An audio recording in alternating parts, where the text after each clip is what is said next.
वासुदेव संकर्षण आदि के मंत्रों का निर्देश तथा एक बिहू से लेकर 12 बिहू तक के बिहुओं का एवं 25 और 26 बिहू का वर्णन।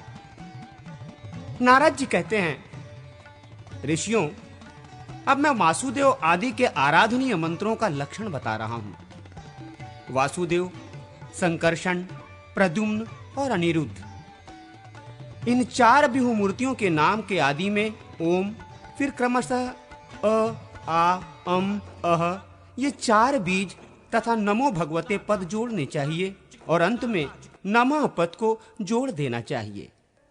ऐसा करने से इनके पृथक पृथक 4 मंत्र बन जाते हैं। इसके बाद नारायण मंत्र है, जिसका स्वरूप है ओम नमो नारायणाय, ओम तत्सत् ब्रह्मणे ओम नमः, ये ब्रह्म मंत्र है। ओम विष्णवे नमः, ये विष्णु मंत्र है। ओम छौं ओम नमो भगवते नरसिंहाय नमः, ये नरसिंह मंत्र है। ओम भूर्नमो भगवते वरायाः, ये भगवान वराह का मंत्र है। ये सभी मंत्र राज हैं। उपर्युक्त 9 मंत्रों के वासुदेव आदि 9 नायक हैं, जो उपासकों के वल्लभ इष्ट देवता हैं। इनकी अंग क्रांति क्रमशः जवा कुसुम के सदृश अरुण, हल्दी के समान पीली, नीली, श्यामल, लोहित, मेघ सदृश, अग्नि तुल्य तथा मधु के समान पिंगल है। तंत्रवेत्ता पुरुषों को स्वर के बीजों द्वारा क्रमशः पृथक पृथक हृदय आदि अंगों की कल्पना करनी चाहिए।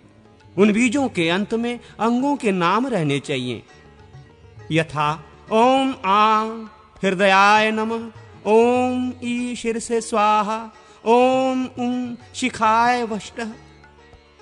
और उन अंग नामों के अंत में नमः आदि पद जुड़े होते हैं, यथा क्लाय हृदयाय नमः, क्लिंग शीर्षे स्वाहा इत्यादि। हरस्व स्वरों से युक्त बीज वाले अंग उपांग कहलाते हैं। देवता के नाम संबंधी अक्षरों को पृथक पृथक करके उनमें से प्रत्येक के अंत में बिंदुवात्मक बीज का योग करके उसमें अंगन्यास करना भी उत्तम माना गया है। अथवा नाम के आदि अक्षर को दीर्घ स्वरों एवं ह्रस्व स्वरों से युक्त करके अंग उपांग की कल्पना करें और उनके द्वारा क्रमशः न्यास करें। हृदय आदि अंगों की कल्पना के लिए व्यंजनों का यही क्रम है।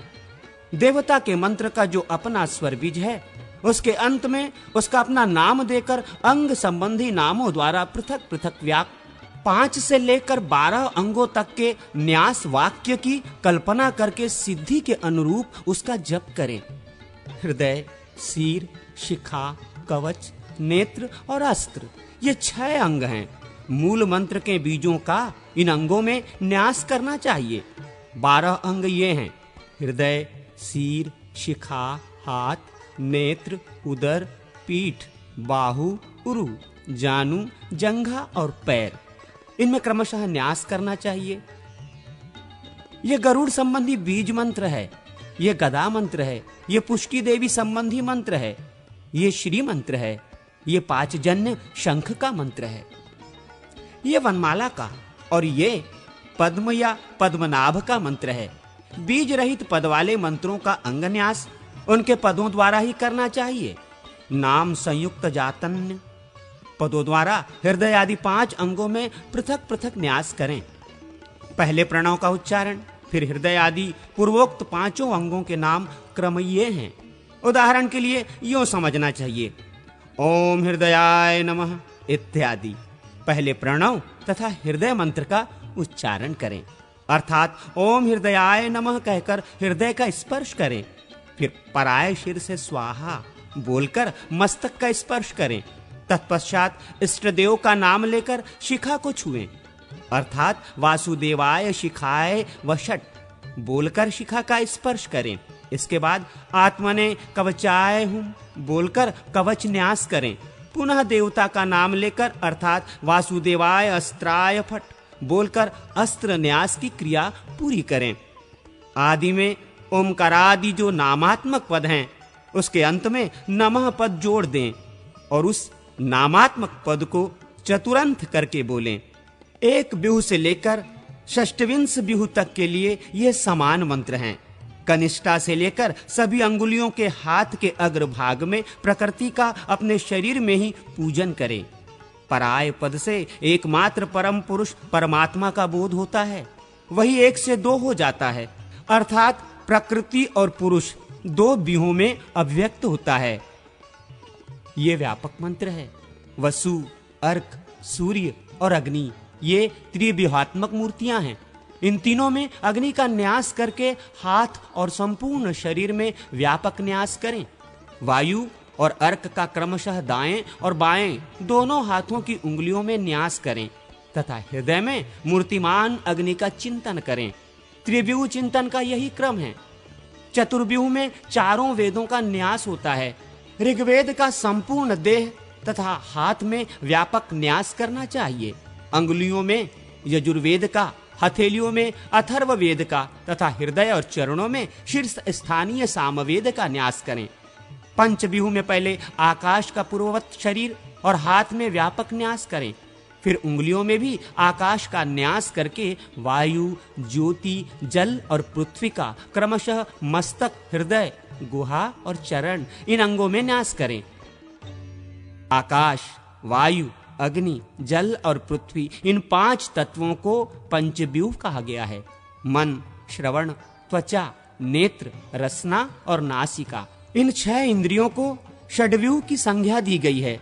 मन का व्यापक न्यास करके शेष 5 का अंगुष्ठ आदि के क्रम से 5 उंगलियों में तथा सिर, मुख, हृदय, गुहा और चरण इन 5 अंगों में भी न्यास करें। ये करणात्मक व्यूह का न्यास कहा गया है। आदि मूर्ति जीव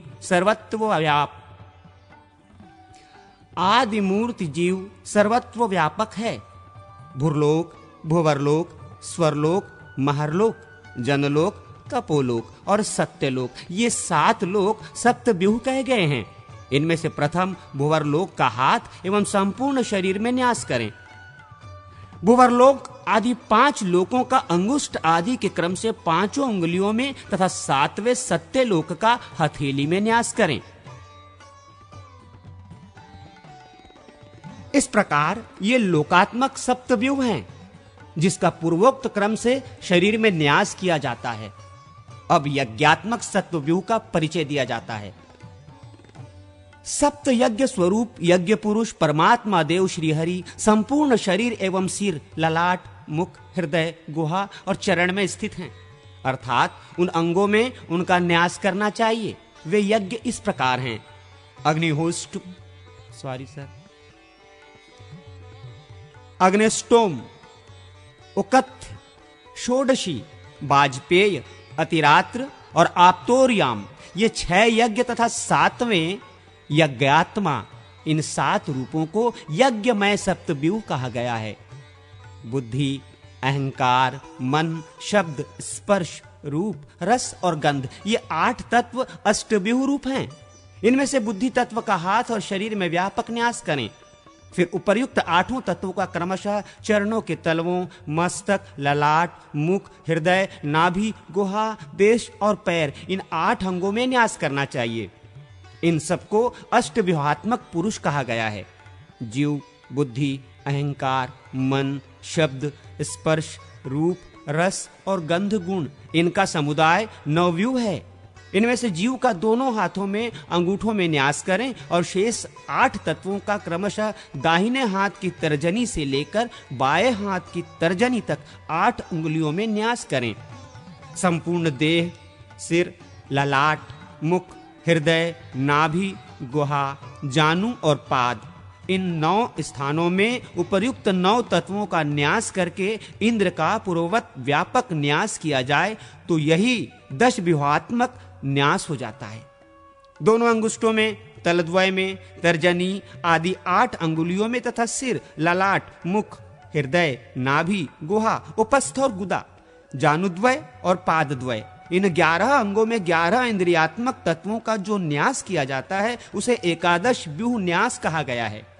ये 11 तत्व इस प्रकार हैं: मन, श्रवण, त्वचा, नेत्र, जिह्वा, नासिका, वाक, हाथ, पैर, गुदा और उपस्थ।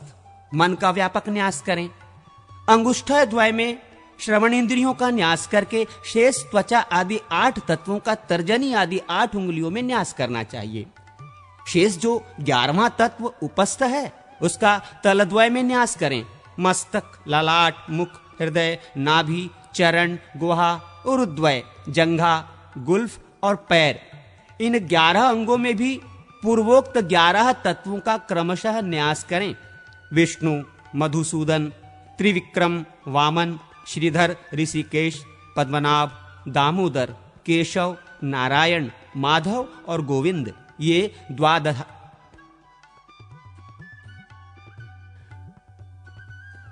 द्वादशात्मक व्यू हैं। इनमें से विष्णु का तो व्यापक न्यास करें और शेष भगवान नामों का अंगुष्ठ आदि 10 उंगलियों एवं करतल में न्यास करके फिर पादतल, दक्षिण पाद, दक्षिण जानु, दक्षिण कटी, सिर, शिखा, वक्ष, वाम कटी, मुख, वाम जानु और वाम पाद आदि में भी न्यास करना चाहिए। ये 12 व्यूह हुआ। अब पंचविंश एवं षड्विंश व्यूह का परिचय दिया जाता है। पुरुष, बुद्धि, अहंकार, मन, चित्त, शब्द, स्पर्श, रस, रूप, गंध, श्रोत्र, त्वचा, नेत्र, जिह्वा, नासिका, वाक, हाथ, पैर, गुदा, उपस्थ, भूमि, जल, तेज, वायु और आकाश, ये 25 तत्व हैं। इनमें से पुरुष का सर्वांग में व्यापक न्यास करके 10 का अंगुष्ठ आदि में न्यास करें। शेष का करतल, सिर, ललाट, मुख, हृदय, नाभि, गुहा, उरु, जानु, पैर, उपस्थ, हृदय और मूर्धा में क्रमशः न्यास करें। इन्हीं में सर्वप्रथम परम पुरुष परमात्मा को सम्मिलित करके उनका पूर्ववत व्यापक न्यास कर दिया जाए तो षड्विंश व्यूह का न्यास संपन्न हो जाता है। विद्वान पुरुष को चाहिए कि अष्टदल कमल चक्र में प्रकृति का चिंतन करके उसका पूजन करें। उस कमल के पूर्व, दक्षिण, पश्चिम और उत्तर दलों में हृदय आदि 4 अंगों का न्यास करें। अग्निकोण आदि के दलों में अस्त्र एवं वैंतेय, गरुड़ आदि को पूर्ववत स्थापित करें। इस तरह पूर्वादि दिशाओं में इंद्रादि दिक्पालों का चिंतन करें। इन सब के ध्यान पूजन की विधि एक सी है। सूर्य, सोम और अग्नि रूप त्रिव्यूह में अग्नि का स्थान मध्य में है। पूर्वादि दिशाओं में दलों में जिनका आवास है उन देवताओं के साथ कमल की कर्णिका में नाभस आकाश की भांति व्यापक आत्मा तथा मानस अंतरात्मा विराजमान है। साधक को चाहिए कि वो संपूर्ण मनोरथों की सिद्धि के लिए तथा राज्य पर विजय पाने के लिए विश्वरूप परमात्मा का यजन करे। संपूर्ण व्यूहों, हृदय आदि 5 अंगों, गरुड़ आदि तथा इंद्र आदि दिक्पालों के साथ ही उन श्री हरि की पूजा का विधान है। ऐसा करने वाला उपासक संपूर्ण कामनाओं को प्राप्त कर सकता है। अंत में विश्वक्सेन की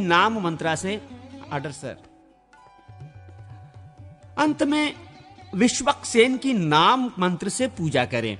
नाम के साथ रौ बीज लगा लें, अर्थात रौ विश्वस्नाय नमः बोलकर उनके लिए पूजनोपचार अर्पित करें। मुद्राओं के लक्षण। नारद जी कहते हैं, मुनिगण, अब मैं मुद्राओं का लक्षण बताऊंगा। सानिध्य, सन्निधापिनी आदि मुद्रा के प्रकार भेद हैं। पहली मुद्रा अंजलि है, दूसरी वंदनी है और तीसरी ये हृदयानुगा है। बाएं हाथ की मुट्ठी से दाहिने हाथ के अंगूठों को बांध लें और बाएं अंगुष्ठ को ऊपर उठा रखें। सारांश ये है कि बाएं और दाएं दोनों हाथों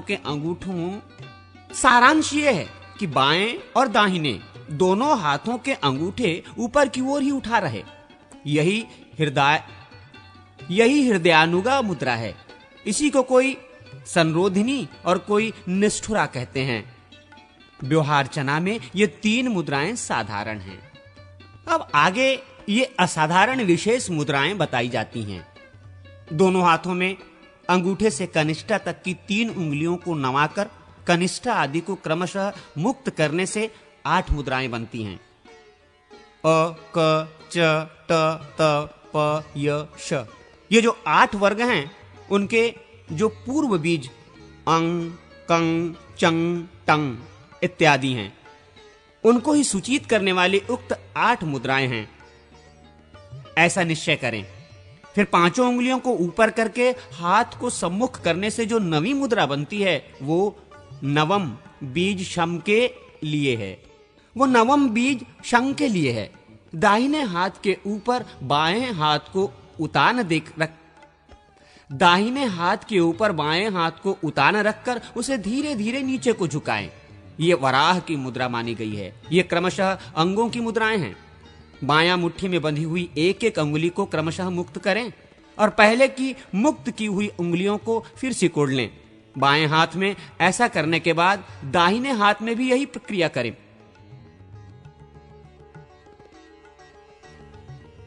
बाएं हाथ में ऐसा करने के बाद दाहिने हाथ में भी यही क्रिया करें। बाईं मुट्ठी के अंगूठों को ऊपर उठाए रखें। ऐसा करने से मुद्राएं सिद्ध हो जाती हैं।